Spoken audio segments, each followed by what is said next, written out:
Programa Mais Mel. Gestão, tecnologia, inovação e produtividade. A apicultura vem nos últimos tempos se destacando no meio agropecuário e, entre todas as atividades desenvolvidas com a finalidade de lucro, é considerada uma das mais rentáveis. Acrescenta renda por ser uma atividade que não requer exclusividade, podendo o apicultor ter outros trabalhos e dedicar às abelhas somente algumas horas semanais.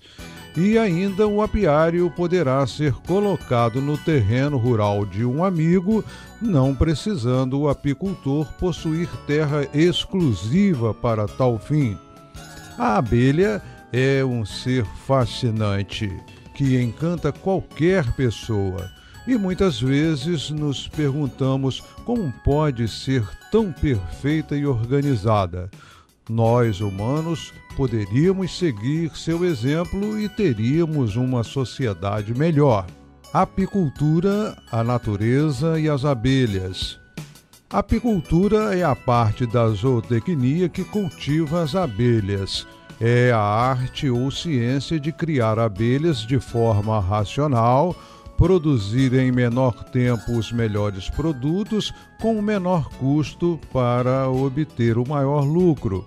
O criador de abelhas ou apicultor poderá, com um pequeno investimento, obter um retorno financeiro muito grande, principalmente para pequenos produtores rurais e jovens iniciantes nas atividades rurais. Não esquecer que as abelhas são seres vivos e que precisam de cuidados. Devem ser tratadas com carinho, lembrando que elas são defensivas e não agressivas, ou seja, se defendem e não agridem. As abelhas são importantes para a natureza pelo fato de propiciarem a polinização e, principalmente, a polinização cruzada, que é a fecundação das flores pelo pólen de outra planta da mesma espécie. Na verdade, é uma perfeita harmonia da natureza entre vegetais e as abelhas. As flores oferecem néctar e pólen como recompensa pelo extraordinário trabalho realizado. A polinização cruzada executada é a garantia de perpetuação de muitas espécies, impedindo a degradação genética desses vegetais. Isso ocorre quando uma abelha, ao visitar as flores, leva pólen, que é o gameta masculino de uma flor para outra, fecundando assim a parte feminina das flores. As abelhas também ganham muito com isso, pois encontram no néctar toda a energia e sais minerais que precisam, e no pólen as vitaminas, proteínas e aminoácidos essenciais à vida. As abelhas são geradoras de consciência de conservação da natureza pelo apicultor, que, ao iniciar a atividade, vai ser um ecologista, uma vez que as abelhas utilizam principalmente a vegetação natural como fonte de alimento, e a sua preservação é primordial para o sucesso da atividade. Também são os insetos mais importantes para o homem, pelo que podem oferecer. O mel, um extraordinário alimento energético que tem efeitos terapêuticos e é o adoçante natural. A própolis, resina retirada das plantas e elaborada pelas abelhas para fechar frestas e soldar partes, servindo também como antibacteriano. É antibiótico natural na colmeia e também para nós humanos. É ainda citada em pesquisas científicas como preventivo do câncer e combate a bactérias e fungos. A geleia real é fonte de energia, vitaminas, aminoácidos essenciais à vida. A cera de abelhas, que é usada na produção de cremes de beleza, pomadas, desodorantes, na indústria moveleira, entre outras aplicações, e a apitoxina, o veneno coletado das abelhas, que está sendo usada como remédio para vários males da humanidade. Ser apicultor. Qualquer pessoa pode ser apicultor. Jovens, idosos, homens e mulheres. O principal requisito é gostar das abelhas, mas só isso não basta. Não pode ser alérgico às picadas das abelhas, que muitas vezes são inevitáveis. Se já foi picado alguma vez e não houve nenhuma reação alérgica séria, não há problema. Um pequeno inchaço em algumas regiões do corpo é normal. Mas se tem mais de 2 anos ou ainda não foi picado e não sabe se é alérgico, é necessário fazer um teste.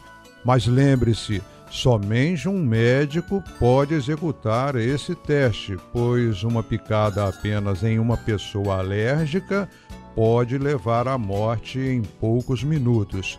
Por isso, não arrisque.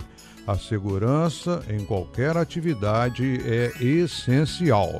A biologia das abelhas. As abelhas pertencem ao reino animal, à classe dos insetos e à ordem Hymenoptera, espécie melífera.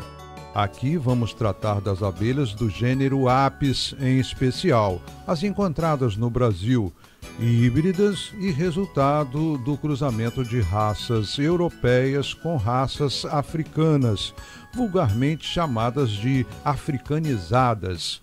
Existem muitas raças de abelhas do gênero Apis.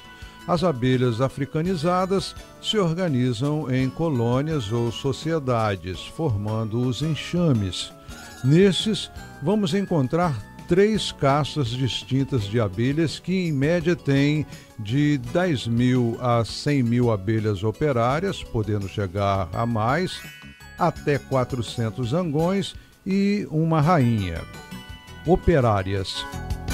Operárias são as abelhas que têm a função de trabalhar na colmeia. Colhem o néctar, o pólen, a água, a resina própolis, cuidam das crias e da rainha.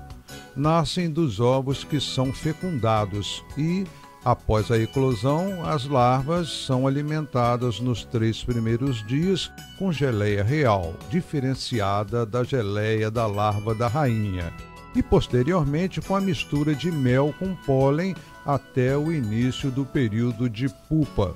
No período de pupa, elas não se alimentam e sofrem metamorfose, mudando de cutícula, que é um tipo de pele muito fina. Mudam várias vezes até se tornarem um inseto adulto. Quando deixam os alvéolos, no primeiro dia de nascida elas se alimentam e já no segundo dia começam as tarefas de limpeza e aquecimento do ninho. As operárias são do sexo feminino, mas possuem o aparelho reprodutor atrofiado. Na ausência da rainha por um longo período, alimentam-se de geleia real e podem chegar a pôr ovos, porém, por não serem fecundados, só nascem zangões, tornando a colmeia zanganeira. A partir do 4º ao 12º dia de emergidas do favo, elas alimentam as larvas, preparando os alimentos e geleia real. Assim, recebem o nome de nutrizes. Fazem a mistura, engolindo o mel retirado dos favos, principalmente os não operculados, água, pólen e, no trato digestivo, ocorrem importantes transformações químicas naturais. O alimento, então, é regurgitado no fundo do alvéolo, onde estão as larvas carentes de alimento, e alguns alimentos são misturas das secreções das glândulas hipofaríngea e mandibular das operárias. Estas glândulas estão na cabeça da abelha e são produtoras de diversos tipos de geleia real de alimentação de crias.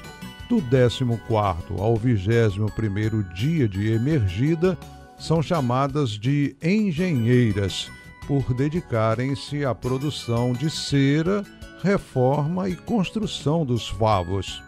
As glândulas de cera estão localizadas na parte inferior do abdômen e só iniciam seu funcionamento por volta dos 14 dias. Aos 21 dias defendem a família, vigiando o alvado da colmeia. Tornam-se guardas e, neste período, memorizam a localização da colmeia, treinam o voo, acostumam-se com as cores e a luz do meio exterior. A partir do 21º dia, são chamadas de campeiras e trabalham buscando alimentos, néctar e pólen, até o final de suas vidas, que dura em média 38 a 42 dias. Dependendo do período do ano, inverno ou verão, buscam também resinas para fazer própolis e água para resfriar a colmeia, para aumentar a umidade interna e diluir os alimentos. Esses períodos de atividades em relação à idade das abelhas, de certa forma, são flexíveis e podem variar de acordo com a demanda por determinada atividade. As operárias, ao ferroarem, morrem logo em seguida, deixam preso na vítima o ferrão, o saco de veneno e parte do intestino. Liberam ainda um cheiro característico, marcando o local que foi ferroado. Dessa maneira, outras virão para atacar também. O zangão. Os zangões são os machos das abelhas e possuem aspecto que os caracterizam como tal. São abrutalhados e possuem mais pelos. Não possuem nenhum órgão de trabalho e só têm função de acasalar as rainhas. Possuem um super olfato, localizando uma rainha virgem, também chamada de princesa, num raio de até 10 quilômetros.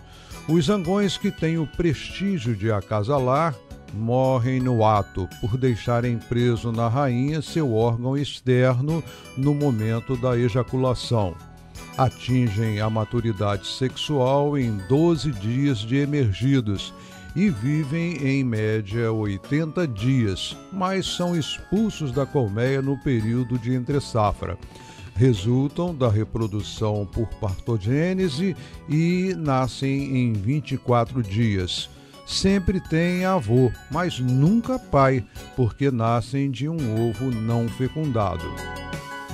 A rainha. A rainha, mãe de todas as abelhas, põe ovos fecundados, que dão origem às operárias, e óvulos não fecundados, que dão origem aos zangões. É a única que tem os órgãos femininos reprodutores perfeitamente desenvolvidos. Nasce em berço especial, construído especialmente pelas operárias para nascimento das rainhas, chamado de realeira, e é alimentada com geleia real durante toda a sua vida, desde o período larval. Os ovos da rainha precisam de temperatura entre 30 a 36 graus Celsius para se desenvolverem e eclodir. Dessa maneira, é necessária uma população mínima de abelhas para aquecer o ninho, manter a umidade e a temperatura, bem como alimentar todas as crias geradas a partir dos ovos. Cada enxame possui apenas uma rainha. Em casos excepcionais, ela pode tolerar sua filha por alguns dias, se assim for preciso, até que uma saia com o enxame, resultando na enxameação natural. Normalmente quem sai é a rainha-mãe, deixando a sua filha no lugar. Sua principal função na colmeia é pôr ovos e manter o enxame unido pelo cheiro característico chamado de feromônio.